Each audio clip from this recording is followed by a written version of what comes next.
when you look at a person who's narcissistic, they need lots of attention. They crave validation. They tend to be very superficial in their emotions and their moods. They tend to only focus on people when they need them, right? That's all part of histrionic personality too. It could be that a goodly chunk of that is getting tossed into the people with narcissistic personality. As they think about moving forward, histrionic personality disorder is one of the personality disorders that they will likely drop. Because when you look at these patterns, they often get gobbled up in other personality disordered patterns like narcissistic, even borderline, even a little bit of What do you mean gobbled up? So in other words, when you look at a person who's narcissistic, they need lots of attention. They crave validation. They tend to be very superficial in their emotions and their moods.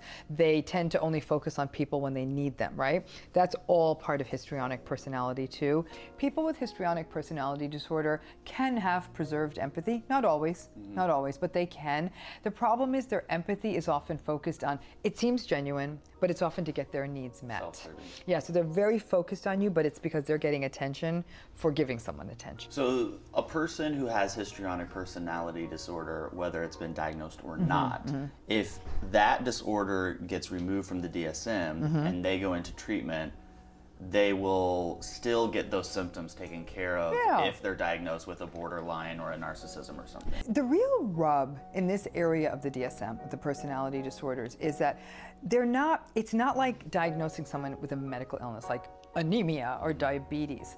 These are patterns, and there's a lot of overlapping. So the name matters less than the patterns.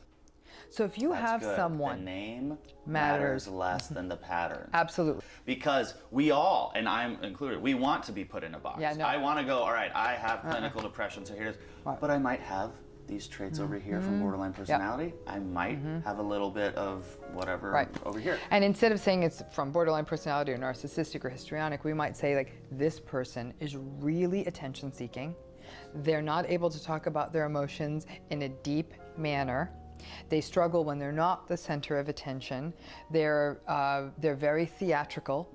You know, they are not able to always meet people where they're at emotionally. Like, that's how we'd have to think about it. So if that's what came into my office, I might use the word histrionic as a shorthand, but ultimately it would really be about highlighting those patterns and saying, why is the attention so important to you? This is good for the people who go to therapy. Yes. You want to make sure your therapist is inclined to that, and not just treating the diagnosis.